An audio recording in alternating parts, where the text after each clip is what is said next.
அப்படி chicken gravy செய்ய பார்க்கலாம். ஃபஸ்ட்டு வந்து நம்ம எண்ணெய் ஊற்றிட்டு இப்போ வந்து நம்ம பிரியாணி இலை போட்டுக்கலாம். போட்டுட்டு இப்போ கிராம்பு, ஏலக்காய், பட்டை போட்டுக்கலாம். பட்டை போட்டோடு சேர்த்து நம்ம இதோடு சேர்த்து ஆனியன் போட்டுக்கலாம். இதோடு சேர்த்து தக்காளி சேர்த்துக்கலாம். இதோடு சேர்த்து நல்லா இதுவும் நல்லா வதங்கட்டும். 2 தக்காளி யூஸ் பண்ணியிருக்கேன். இதில் வந்து 3 வாட்டி 2 யூஸ் பண்ணிக்கலாங்க. கொஞ்சம் கருவேப்பிலை எடுத்துக்கலாம்.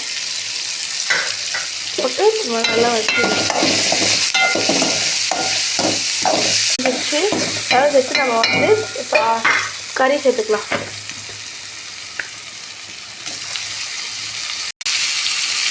போட்டு பண்ணிடலாம்.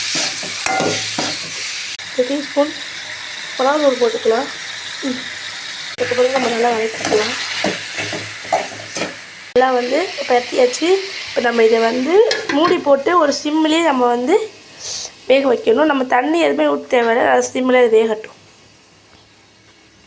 வந்துருச்சு. லைட்டாக வேக வச்சோம்னா டேஸ்ட் வேறு லெவல். வேக வச்சுக்குவோம். யாச்சும் 2 நிமிஷம் லைக் பண்ணுங்கள், ஷேர் பண்ணி மறக்காம சப்ஸ்கிரைப் பண்ணுங்கள். பாய் பாய்.